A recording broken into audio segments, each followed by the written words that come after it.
The paper felt too thick and stiff against my thumbs. I stood on the porch of the Victorian boarding house, listening to the familiar groan of the floorboards beneath my boots. The morning air smelled of wet pine from the overnight rain, mixed with the sharp artificial vanilla of cheap perfume. At my feet sat a damp cardboard box containing my antique hand planes, my heart medication, and a stack of typed complaint forms. The top form was what held my attention.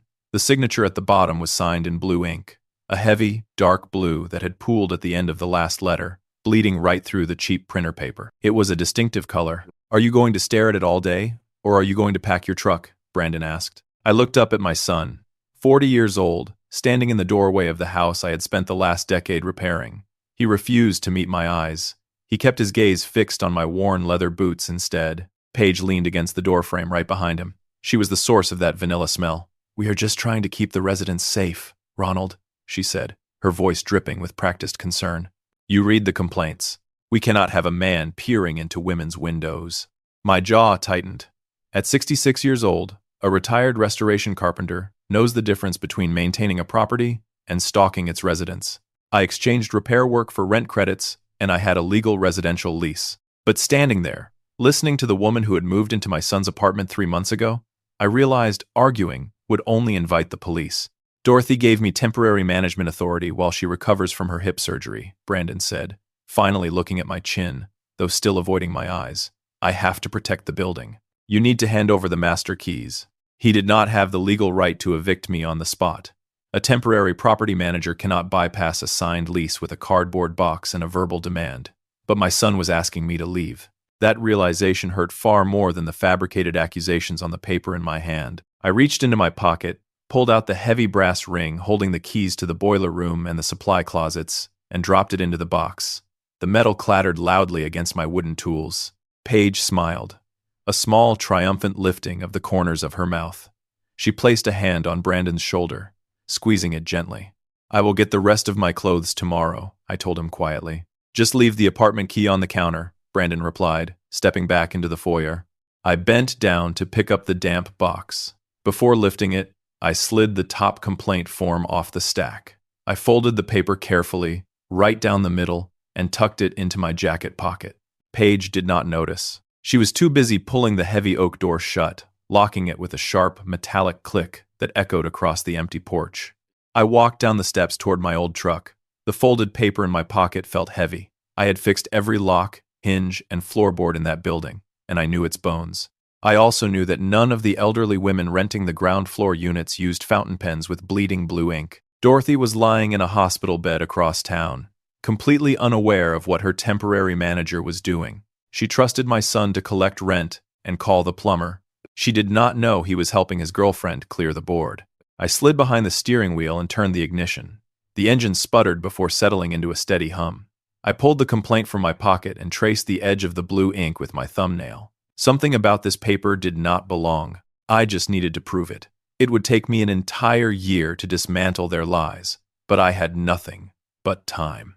The rented room above the hardware store smelled like old dust and metallic paint.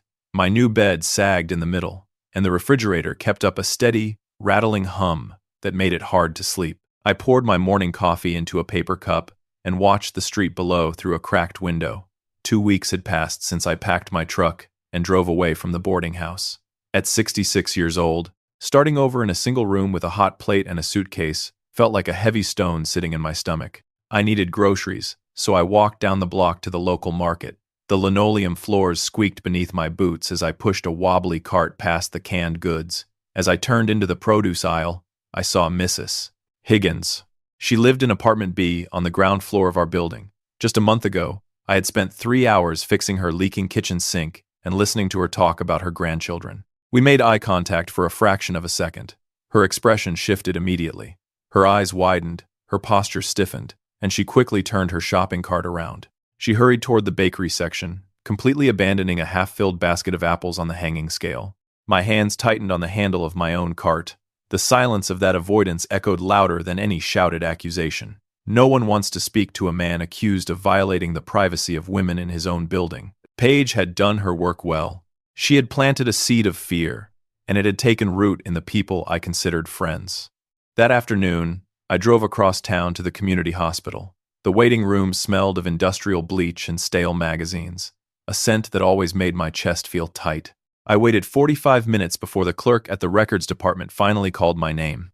"I need a complete copy of my medical records for the past 6 months," I told the young woman sitting behind the plexiglass window. Specifically, the dates covering my cardiology appointments and my stomach procedures. She typed heavily on her keyboard, her acrylic nails clicking against the plastic keys.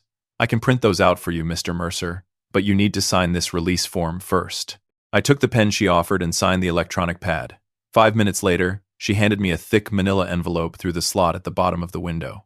The stack of paper inside felt warm from the printer. I did not open it right away. Instead, I placed the envelope on the passenger seat of my truck and left it there while I drove to the downtown business district. Mr. Sterling had represented Dorothy Hale for 20 years.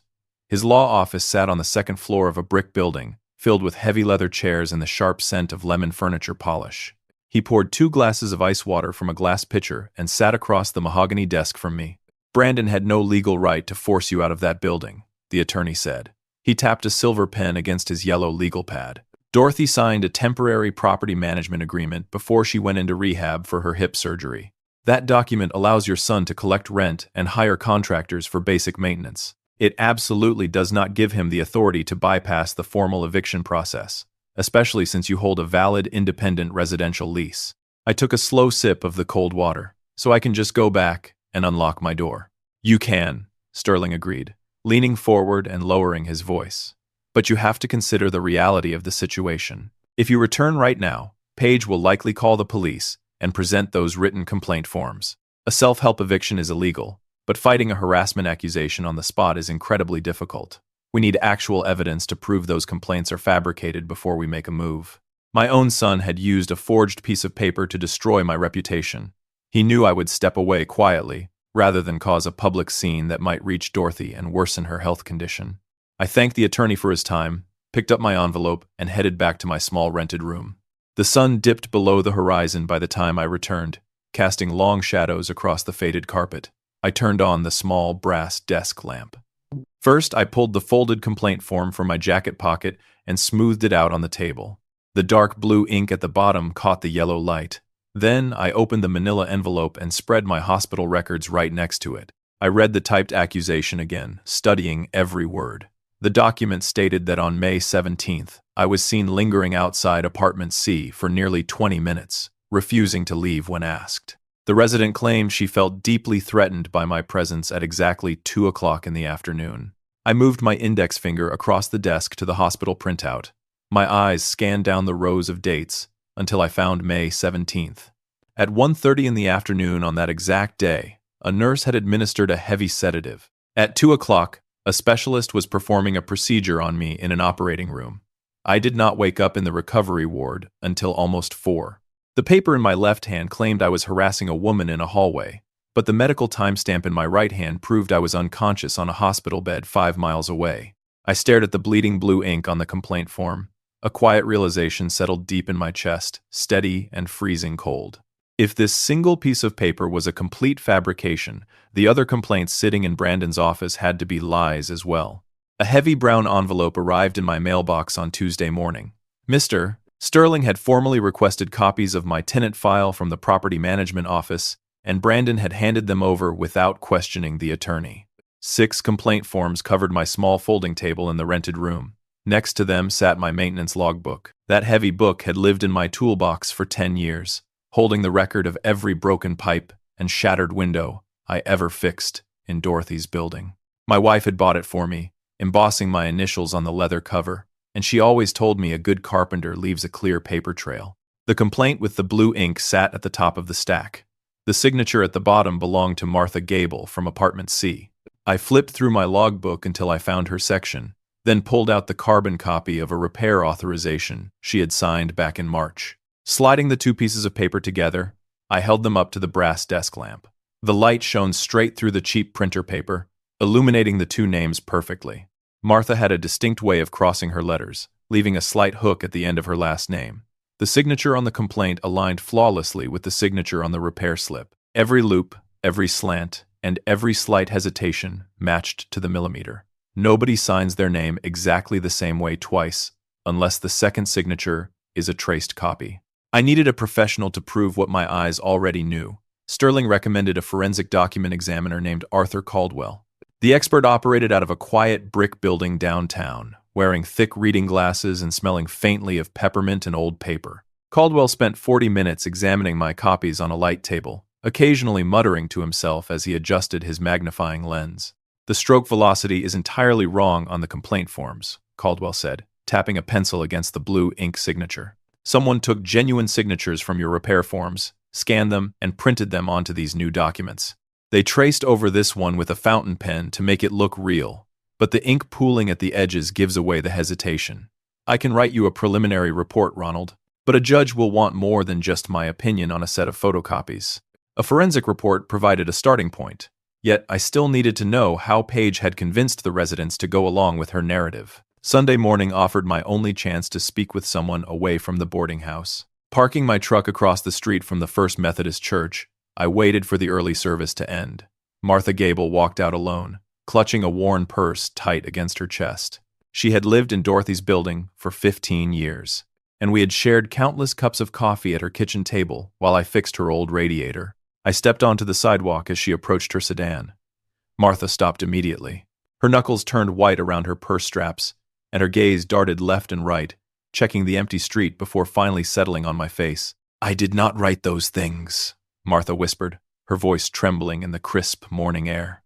Paige came to my door with a clipboard and said the building was under new safety regulations. She told us we had to sign a blank registry to acknowledge the new rules, or Dorothy would have to raise our rent. Then, a week later, Brandon knocked on my door. He said, "You were dangerous, Ronald. He said you had been watching people." I told him I did not believe it, but Paige said they had proof and that I needed to keep my door locked. "Will you tell Mr. Sterling that?" I asked quietly. Martha shook her head, taking a quick step backward. "Paige knows my daughter's address. She said the new management company does background checks on families." "I cannot get involved in a legal fight, Ronald. I am so sorry." She hurried to her car and drove away before I could say another word. Fear had locked the doors of my community, and words alone would not open them. Lawyers, forensic experts, and a drawn-out legal battle require substantial capital. My meager savings and monthly retirement checks barely covered my rented room above the hardware store. I had one remaining asset, a place I had sworn never to sell. My woodworking shop sat on a small commercial lot on the edge of town. My wife and I had purchased it 20 years ago, painting the trim together on a hot July afternoon. Her old gardening gloves still sat on a shelf near the window, right next to a coffee can filled with rusty nails. The heavy wooden doors creaked as I pushed them open. The familiar scent of sawdust and dried lacquer filled my lungs one last time. Walking past the table saws and workbenches carved by hand, I traced my fingers over stacks of raw oak waiting to be shaped. Every corner of this room held a memory of a life before everything fell apart. My hand paused on the edge of my favorite sanding table, absorbing the smooth texture of the wood. Then I walked into the small front office and signed the commercial listing agreement sitting on the desk. A local developer had been making offers on the lot for 3 years, and they accepted my asking price within 2 days. I signed the final deed transfer on a Friday morning, trading the last physical piece of my old life for a cashier's check. The money cleared my bank account by the afternoon, providing the heavy financial ammunition I needed to buy Dorothy's building and force Paige into the light. I was sitting in my truck, staring at the bank receipt, when my phone vibrated in the cup holder. The caller identification displayed Arthur Caldwell's office number. I answered on the second ring, expecting to hear his preliminary findings on the forged signatures. "Mr. Mercer, I have finished my initial review of the photocopies," Caldwell said, his tone clipped and serious. "The digital manipulation is obvious to a trained eye, but Paige is clever. If she destroys the original hard copies of these complaints, her defense attorney can argue that your photocopies were the ones tampered with. To definitively prove forgery in a court of law, I do not just need your repair logs. I need the original complaint documents currently sitting inside your son's office." The rehabilitation facility smelled of lemon floor wax and weak coffee. I walked down the long corridor on Tuesday afternoon, listening to the steady squeak of rubber soles on the polished linoleum. 6 weeks had passed since Dorothy Hale left the hospital for her post-surgery recovery, and today marked her final week in the physical therapy wing. I found her sitting in a brightly lit sunroom, looking out the large window from a padded wheelchair. "Ronald," Dorothy said, her voice sounding much thinner than I remembered. A heavy plaid blanket covered her lap, and her silver hair was pinned back neatly behind her ears. We had known each other for 2 decades, and seeing the usually lively property owner look so fragile caught me completely off guard. I pulled a plastic visitor chair up to her side, and we watched a maintenance worker prune the rose bushes outside for several long minutes before either of us spoke again. "I am sorry I have not visited sooner," I told her quietly, keeping my hands folded in my lap.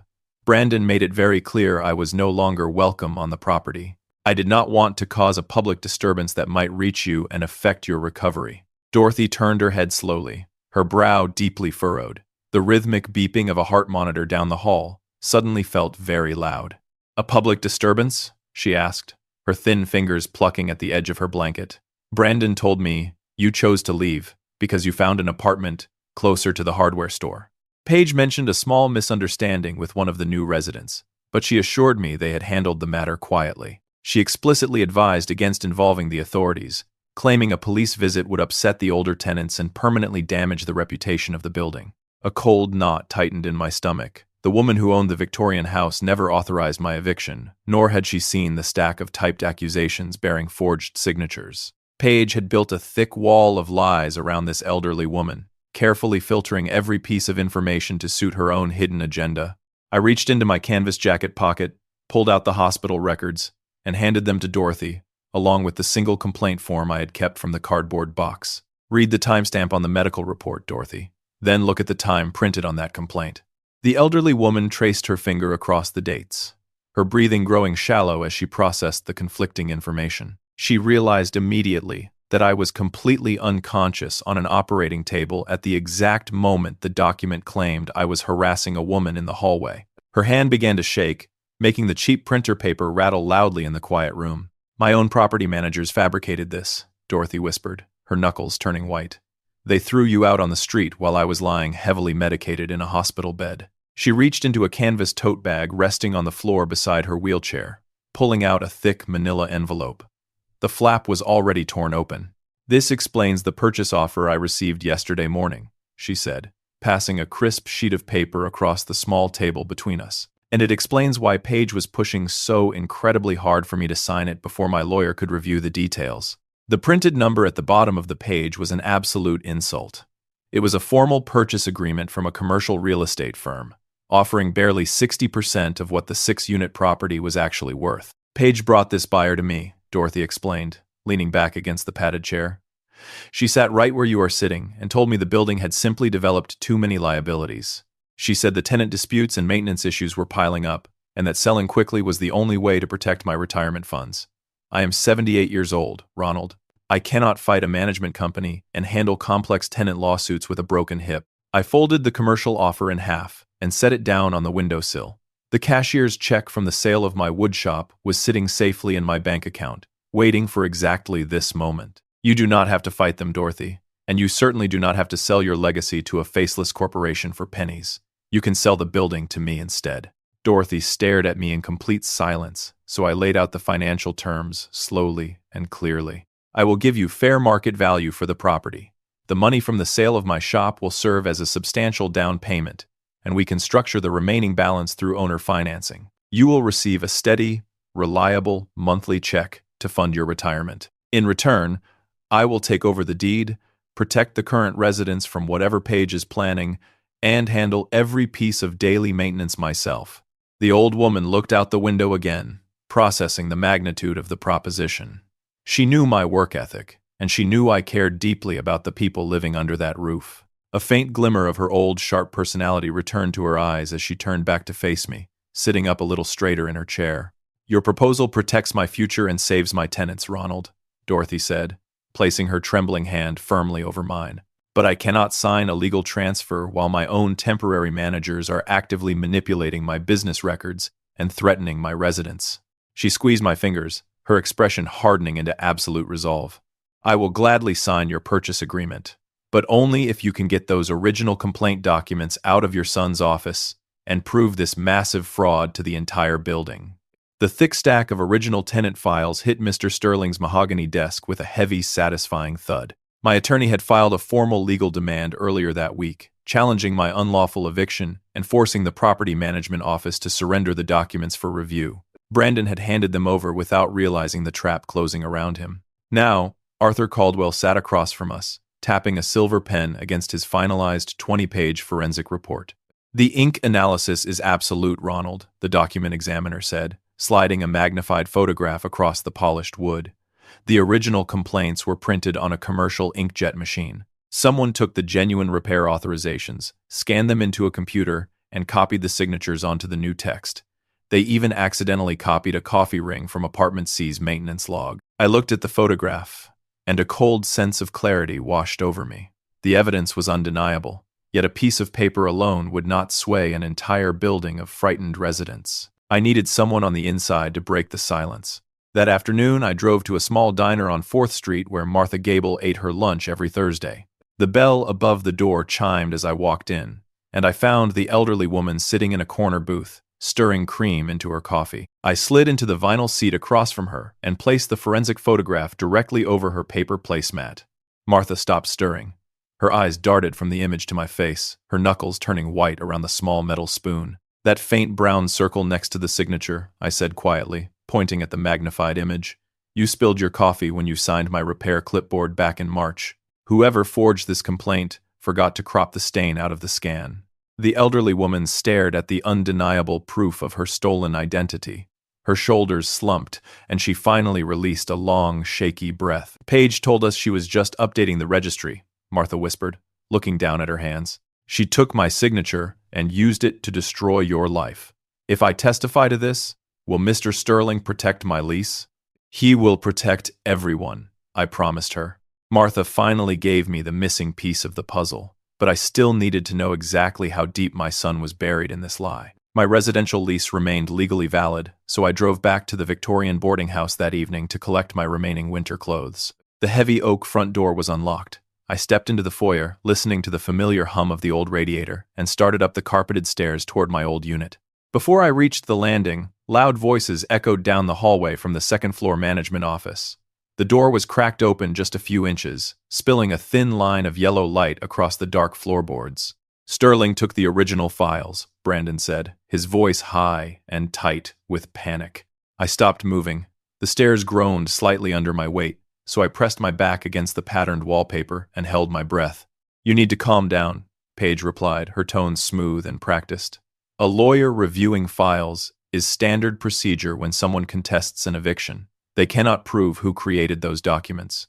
I only copied Martha's signature that first time." My son's voice cracked, echoing sharply in the narrow hallway. "You told me we just needed one single complaint to make him leave quietly. You said it was the only way to get him out of the building. You forged the other 5 by yourself." The floorboards suddenly felt very thin beneath my boots. My chest tightened until drawing a breath became difficult. I had spent the last 2 months hoping Brandon was simply a fool blinded by a manipulative woman. Hearing him confess to planting the very first seed of my destruction shattered that hope completely. The boy I had raised had willingly copied a signature to throw his own father out onto the street. "Keep your voice down," Paige snapped, dropping her gentle facade. The scrape of a wooden chair against the floor indicated she was standing up. "We are in this together, Brandon. The commercial buyer is getting impatient, and the management company just scheduled a mandatory tenant meeting for Saturday morning in the main lobby. I am going to announce the sale of the building to the residents, and we are going to lock this deal in place." Silence stretched down the hallway, heavy and suffocating. I waited in the shadows, listening to the ticking of the grandfather clock in the foyer downstairs. My son stood at a crossroads. He knew Paige had manipulated him, and he knew the entire campaign against me was a fabricated crime. All he had to do was walk out of that room. "Saturday morning," Brandon finally said, his voice dropping to a hollow murmur. "Okay, we stick to the plan." He chose her, and he chose the lie. I turned away from the cracked door, walking silently back down the stairs and out into the cold night air. The time for gathering evidence was over. Paige wanted a public meeting to finalize her theft, and I fully intended to give her an audience she would never forget. Mr. Sterling spread a thick stack of printed emails across his mahogany desk on Friday morning. The law firm had issued a formal discovery request during the eviction dispute, and Paige had carelessly used the official management account to communicate with her commercial buyer. I leaned over the leather chair to read the highlighted text. She had promised the real estate firm a vacant building by the end of the month, explicitly stating she was manufacturing tenant complaints to force out the problem residents. These emails establish a clear pattern of fraud, Sterling said, tapping his finger against the paper. She sent these messages directly from the main office computer. The buyer is a massive corporate entity, a limited liability company that simply purchases properties at a discount. They have no idea she forged the signatures to create the illusion of legal trouble, but they are more than happy to exploit the situation to lower the price. We have the motive, Ronald. I nodded, keeping my focus on the documents. The digital trail provided the foundation, yet we still needed the human element to secure our position completely. My phone buzzed in my jacket pocket before Sterling could open the next file folder. Martha Gable was waiting in the diner across the street, and she had not come alone. Walking into the restaurant a few minutes later, I found the elderly woman sitting in a vinyl booth beside two other ground-floor residents. The air smelled of fried bacon and stale coffee. They looked terrified, huddled together like birds avoiding a storm. Martha pushed a signed piece of notebook paper across the sticky table. It was a handwritten witness list. "I talked to Sarah and Mrs. Higgins," Martha whispered, glancing nervously toward the diner entrance. Paige told them the exact same story about updating the safety registry. We all signed blank clipboards. The three of us agreed to stand up at the mandatory tenant meeting tomorrow and tell the truth. I sat down across from them, keeping my voice low and steady. Fear had kept these women quiet for months, but realizing they were about to lose their homes to a corporate buyer had finally broken the silence. I promised them Sterling would protect their leases, ensuring no one would face retaliation from my son or his girlfriend. Armed with the witness list and the email chain, the attorney and I drove straight to the rehabilitation center. The medical facility smelled heavily of lemon wax and pureed carrots. Dorothy sat near the window in her private room, wearing a pressed floral blouse instead of her usual hospital gown. Her recovery was nearly complete, and her mind was sharper than ever. Sterling placed two separate documents on the rolling tray table. First, he showed her the printed emails proving the management fraud.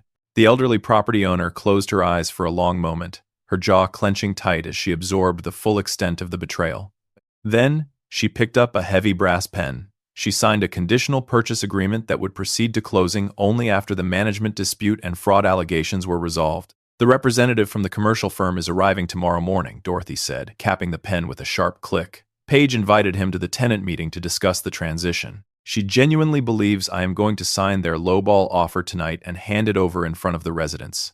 Let them gather everyone," I told her quietly. "We have the forensic report, the original residents, and the emails. The trap is ready." I returned to my cramped room above the hardware store just as the streetlights began to flicker on outside.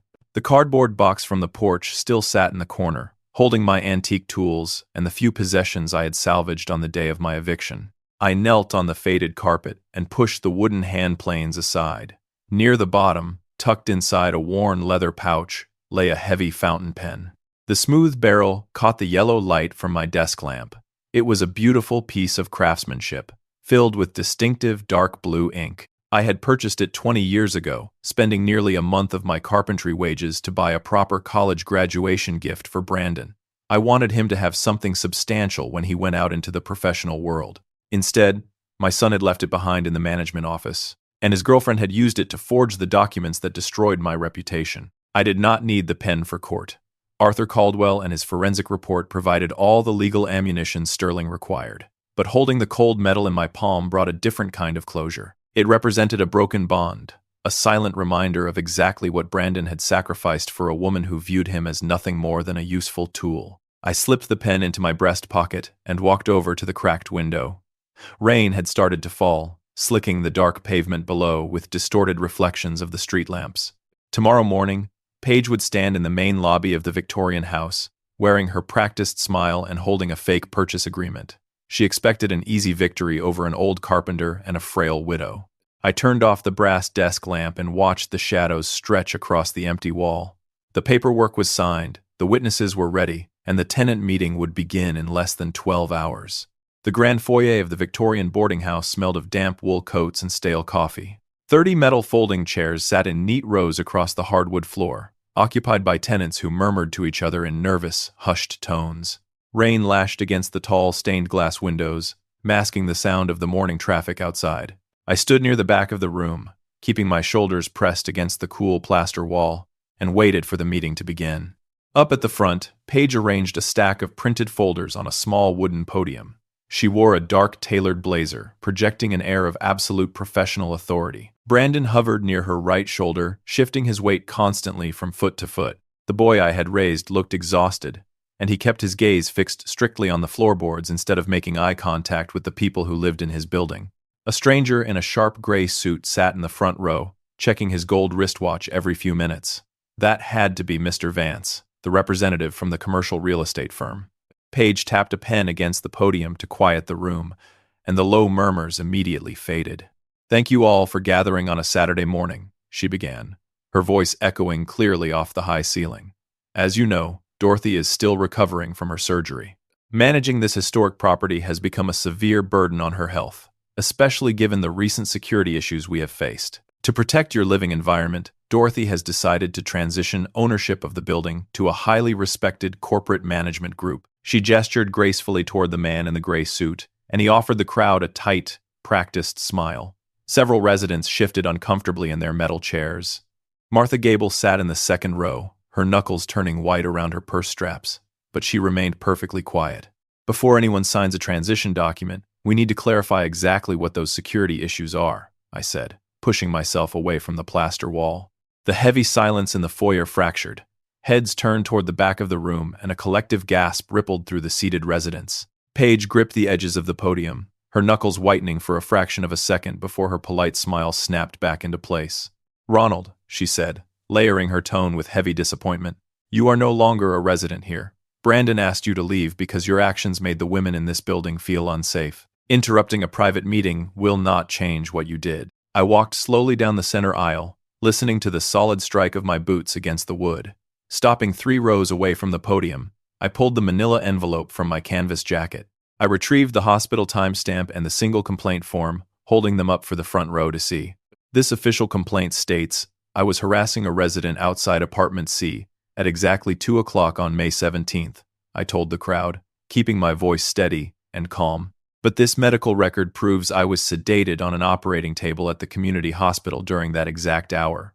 I was 5 miles away from this building." Mr. Vance frowned, leaning forward in his chair to look at the paperwork in my hand. Paige did not panic, and her expression barely even flickered. "Memory is a fragile thing, Ronald," she countered smoothly, stepping out from behind the podium to face me directly. "When people are made to feel threatened in their own homes, they often confuse exact dates and times in their distress. A minor clerical error on a report does not invalidate the deeply traumatic experiences of these residents." She was incredibly good at this. The assistant manager twisted a physical impossibility into a defense of the victims, using the very concept of safety as a shield for her lies. I reached into my other pocket and pulled out my heavy leather maintenance logbook. I recorded every single entry into every apartment over the last 10 years, I said, tapping the embossed cover. "Every broken pipe, every stuck window, and every scheduled repair is documented here, complete with resident signatures. My timeline contradicts every accusation sitting in your office." Brandon finally stepped forward, blocking my path to Paige. His face flushed a dull red, and his jaw trembled slightly before he spoke. "It is just a notebook, Dad," he said loudly, his voice cracking on the last word. "You wrote those pages yourself. You could have easily filled them out yesterday in your new room to cover your tracks. A personal diary does not prove anything." A cold weight dropped into the bottom of my stomach. My own son was looking right at me, defending the woman who had orchestrated my ruin. The words came from his mouth, yet they sounded exactly like a script Paige had rehearsed with him behind closed doors. Paige placed a comforting hand on Brandon's arm, presenting a picture of unified strength to the corporate buyer. "As you can see, Mr. Vance, we are simply trying to maintain order during a highly volatile transition." The man in the suit nodded slowly, checking his watch again. He looked entirely bored by what he clearly perceived as a pathetic family dispute. The residents remained completely silent. Martha Gable looked at me with wide, panicked eyes, silently asking if she should speak up. I gave her a microscopic shake of my head. The time was not right, and Paige still believed she held all the cards. Turning back to me, Paige allowed a look of manufactured pity to soften her features. "Please, Ronald, do not make this harder than it already is. We deliberately kept the police out of this matter to protect your dignity as an older man. Please, Just go back to your apartment and let these good people have some peace. She truly believed she had won. Standing there in her tailored blazer, bathed in the gray morning light from the windows, she thought a polite dismissal and a few hollow excuses would force me back out the front door. She had no idea the trap was already fully sprung. I slipped the logbook back into my coat pocket. "You are right about one thing, Brandon," I said, looking away from my son and turning toward the heavy oak doors at the entrance. "Anyone can write in a notebook, but no one can perfectly duplicate a handwritten signature without leaving a digital trace." Mr. Sterling stepped through the main doors, shaking the rainwater from his dark umbrella. Right beside my attorney stood a man wearing thick reading glasses and clutching a heavy leather briefcase against his chest. "Mr. Caldwell," I called out, my voice cutting through the thick tension in the room. "Would you please step forward and explain to the commercial buyer exactly what a forensic document examiner does?" Arthur Caldwell stepped forward, setting his worn leather briefcase on a metal folding chair. The sharp click of the brass latches echoed across the silent foyer. He pulled out a thick stack of oversized photographs and spread them across the front row of seats, ensuring the commercial buyer had a clear view. "My name is Arthur Caldwell, and I am a court-appointed forensic document examiner," the older man began, adjusting his thick reading glasses. "I spent the last 3 days analyzing the complaint forms filed against Ronald Mercer. The signatures on those documents were not written by human hands. They were digitally scanned from old repair authorizations, printed onto fresh paper, and then traced over with a fountain pen to simulate fresh ink." A low murmur rippled through the seated tenants. Paige gripped the wooden podium, her knuckles turning completely white against the dark wood. "Anyone can hire a so-called expert to make wild claims," Paige interrupted, her voice rising sharply above the whispers. "This is a desperate attempt to avoid accountability for his own terrible actions." Martha Gable stood up from her metal chair. The elderly woman smoothed the front of her wool sweater, taking a deep breath that made her narrow shoulders rise and fall. "He is not making wild claims," Martha said, turning to face the rest of the room. "That blue signature belongs to me, but I never signed a complaint against Ronald." Paige came to my door 3 months ago with a blank clipboard. She told me we had to sign a new safety registry to avoid a rent increase. I spilled coffee on my original repair slip back in March, and the forensic photograph shows that exact same coffee stain perfectly copied next to my forged signature. Mrs. Higgins stood up next, followed immediately by a third woman from the ground floor. Both residents confirmed they had signed the exact same blank registry under the threat of sudden rent hikes. The carefully constructed wall of lies began to crumble. Paige looked at the angry faces of the residents, and for the first time, her practiced professional smile completely vanished. She turned toward the representative from the commercial real estate firm, desperate to maintain her advantage. "Mr. Vance, please," Paige pleaded, gesturing toward the front row. "These people are simply confused. We can still finalize the transition today."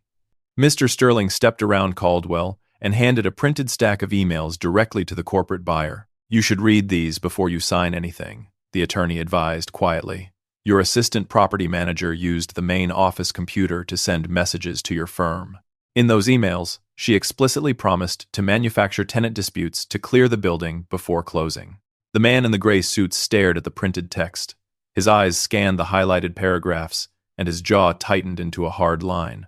He did not ask questions, nor did he ask Paige for an explanation. Corporate real estate buyers avoid complicated legal exposure at all costs, and the evidence of intentional fraud sat right in the palm of his hand. Vance dropped the papers onto his chair, buttoned his suit jacket, and walked straight down the center aisle without saying a single word. The heavy oak front doors swung shut behind him, sealing the absolute loss of the commercial sale. Paige watched her entire future vanish through the foyer entrance. The finder fee and the promised management position evaporated in an instant. She spun around to face my son, her chest heaving as she reached for his arm. "Brandon, do something," she demanded, her voice sharp and panicked. "Tell them Ronald is lying. Tell them you saw him outside those apartments." My son stood frozen near the podium. He stared at the printed emails Vance had left on the metal chair, reading the exact words Paige had sent to the corporate buyer behind his back. She had called him a convenient asset. She had outlined her plan to forge the remaining complaints completely on her own, proving she never intended to build a real life with him. I walked up to the front of the room and stopped inches away from Brandon. "You knew the first signature was copied," I told him, keeping my voice low enough that only he and Paige could hear. "You let her use my graduation gift to trace Martha's name. and then you threw me out on the street." Brandon looked up at me, his eyes red and brimming with unshed tears. The absolute realization of what he had destroyed finally settled over him. He had traded his father for a woman who viewed him as a temporary stepping stone.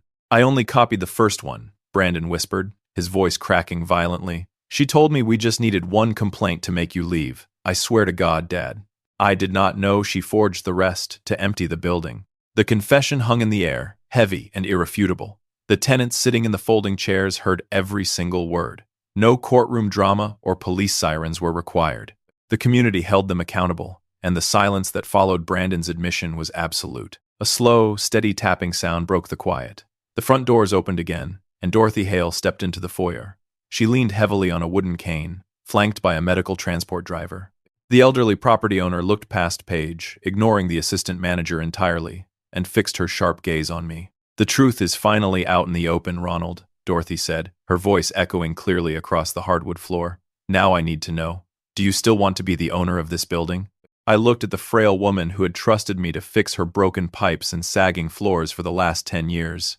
The entire room waited in absolute silence, hanging on the precipice of my decision. "Yes, Dorothy," I answered, keeping my voice steady. "I still want to buy the property." The elderly woman nodded, gripping her wooden cane with both hands. She turned away from the podium to face the rows of seated tenants, her expression carrying the heavy weight of a profound apology. "Ronald Mercer spent a decade keeping a safe, dry roof over our heads," Dorothy told the quiet room, her voice carrying a surprising strength. "I allowed temporary management to completely bypass my authority while I was in the hospital. As a direct result, an innocent man lost his home and his good name. For that failure and oversight, I am deeply and truly sorry." She gestured toward Mr. Sterling. The attorney stepped up to the wooden podium, pushing Paige's fabricated transition folders aside. He pulled a thick stack of genuine closing documents from his leather briefcase, spreading the heavy bond paper across the slanted surface. We had prepared the owner finance transfer package days in advance, waiting for the exact moment the corporate buyer walked away. "This is the formal deed transfer," Sterling announced, pulling a brass notary stamp from his bag. I walked up to the podium, picked up the attorney's silver pen, and signed my name on the final signature line. Sterling pressed his metal stamp into the paper with a sharp, heavy thud that echoed across the grand foyer. My retirement funds were officially bound to the Victorian house, and the title now belonged to me. Paige watched the transfer of ownership with wide, panicked eyes. The lucrative commercial real estate deal was completely dead, and the historic building now belonged to the very man she had framed. She grabbed her leather purse from a nearby metal chair, quickly turning her face toward the front exit. "You need to take this before you leave," Sterling said, intercepting her right in the middle of the center aisle. He handed the former assistant manager a single sheet of printed paper. "That is your formal notice of termination, effective immediately." Dorothy signed it yesterday morning. Paige snatched the paper out of his hand, her manicured fingers crumpling the sharp edges. She opened her mouth to argue, perhaps searching for one last way to twist the narrative, but Martha Gable stepped directly into her path. The elderly woman did not look frightened anymore. She stood perfectly straight, pointing a finger at the small digital voice recorder resting on the wooden podium. "Mr. Sterling is recording the minutes of this meeting for the official building record," Martha stated, her tone cold and unyielding. "You should also know that Mrs. Higgins, Sarah, and I spoke to a civil litigator yesterday afternoon. We are filing a joint lawsuit against you for fraudulent misrepresentation and severe emotional distress. You used our names to commit a crime, and we are going to hold you accountable for every single forged signature in that file." The remaining color drained completely from Paige's face. The looming threat of a civil lawsuit meant a permanent mark on her professional record, effectively destroying any chance she had of ever working in the real estate industry again. She had no bargaining power left, no buyer to impress, and no victims willing to stay silent. The former manager pushed past Martha without a word, shoved the heavy oak doors open, and disappeared into the cold morning rain. She was gone, leaving behind the shattered pieces of the scheme she had tried to build. But the hardest piece of the wreckage remained standing right in front of me. The residents began to slowly file out of the grand foyer, murmuring quiet words of support and relief as they passed the podium. The medical transport driver gently escorted Dorothy back outside to her waiting vehicle. Within 5 minutes, the large room emptied, leaving just my son and me standing in the silent space. Brandon stood near the tall, stained glass window, watching the rain slide down the colored panes. His shoulders slumped forward, stripping away the confident, authoritative facade he had worn just an hour earlier. He slowly turned around and walked toward the podium, stopping a few feet away from where I was organizing the closing documents. "Dad," Brandon whispered, his voice thick and wavering. "I was stupid. Paige told me you were trying to convince Dorothy to sell the building to a developer. She said we would both lose our jobs and our home if you stayed. I thought I was protecting my future." Wiping a shaking hand across his face, he let out a ragged, uneven breath. "I never meant for it to go this far," my son continued, taking a hesitant step closer. "I just wanted to prove I could run things without you constantly looking over my shoulder. Can we just start over? Please. Let me help you manage the property now that you actually own it. I can fix this." I looked at the boy I had taught to hold a hammer. For 40 years, I had treated my son like a broken cabinet, quietly stepping in to fix his mistakes and smooth over his failures before he ever had to face the consequences. I thought my constant shielding was love. Instead, it had built a hollow, entitled man who was easily manipulated by the first woman who offered him unearned authority. A deep ache settled beneath my ribs, radiating out toward my chest as I realized this final betrayal was partly my own doing. He wanted simple absolution, expecting a clean slate as if a tearful apology could erase the months I had spent living in a cramped room above a hardware store, entirely shunned by my friends and neighbors. "You did not just make a mistake, Brandon," I said softly, making sure he heard every deliberate syllable. "A mistake is forgetting to lock a door or misplacing a rent check. You deliberately copied a woman's signature to manufacture a crime against your own family. You watched Paige throw my tools onto the porch, and you changed the locks while I stood in the rain. You only regret your choices now, because the corporate buyer walked away and she left you behind." My son flinched, as if I had struck him across the face. "So that is it? You are just going to cut me off completely?" "I am not cutting you off," I replied, sliding the final closing documents into my canvas jacket pocket. "I am holding you to the exact ethical standard you set for yourself. Accountability does not disappear simply because you suddenly feel guilty." I did not raise my voice, nor did I offer him a comforting embrace to soften the blow. I turned my back on him and walked toward the small management office on the second floor. The heavy brass master keys sat comfortably in my pocket, returning to their rightful owner after a long year of forced absence. I unlocked the wooden door, stepping into the space that Paige had used as her headquarters, and sat down at the old oak desk. Reaching into my jacket, I pulled out a stack of blank legal forms and placed them right next to the blue fountain pen. It was time to draft 2 official, legally binding eviction notices. The scratch of my pen sounded incredibly loud in the quiet management office. Sitting at the heavy oak desk, I filled out the formal 30-day notice to vacate, making sure every legal requirement was perfectly met. State housing laws required a standard 30-day period for terminating a month-to-month tenancy without a formal lease, and I had no intention of giving my son or his girlfriend a single loophole to exploit in court. I pressed the edge of the paper flat, signed my name at the bottom, and blotted the wet ink. The documents represented a full year of waiting, built upon the sacrifice of my woodshop and the quiet endurance of public humiliation. I gathered the paperwork and stepped back out into the second-floor hallway. The Victorian house had settled into a deep evening quiet, completely undisturbed except for a series of sharp, frantic thuds coming from the end of the corridor. Walking slowly toward apartment D, I stopped at the unit my son had occupied for the last 3 years. The door stood wide open, revealing a chaotic mess of cardboard boxes and scattered clothes across the living room floor. Paige was tearing silk blouses from the closet, tossing them carelessly into a large leather suitcase resting on the mattress. The former assistant manager had entirely abandoned her professional blazer and polite demeanor. Her movements were sharp and aggressive, driven by the furious energy of a grifter who realized the long con had finally collapsed. Brandon sat on the edge of the worn living room sofa. His hands were buried deep in his hair, completely ignoring the frantic packing happening just a few feet away. My heavy boots creaked against the threshold, and Paige froze immediately. Her hands gripped a handful of wooden coat hangers like a weapon. She glared at me, her eyes narrowing into cold, flat slits, but she did not offer a single word of defense or apology. Dropping the clothes into her bag, she pulled the heavy brass zipper shut with a loud, violent rip. Stepping into the center of the living room, I stopped at the glass coffee table. I set down the 2 formal eviction notices, arranging them carefully so the dense legal text faced my son. Reaching into my canvas jacket, my fingers found the heavy blue fountain pen. The polished metal caught the light from the ceiling fixture as I placed it gently right on top of the printed papers. It was the graduation gift I had purchased for him 20 years ago. The exact same instrument Paige had used to trace Martha Gable's signature and destroy my life. Brandon slowly lifted his head. His bloodshot eyes drifted from the legal documents to the blue pen, recognizing the symbol of his betrayal immediately.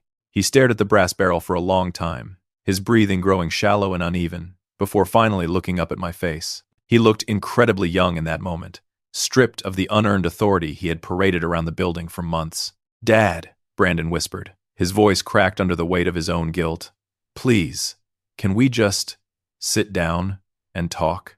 I looked at the boy I had raised, feeling nothing but a profound, quiet emptiness where my pride used to be. "We are talking now," I answered, keeping my tone perfectly even.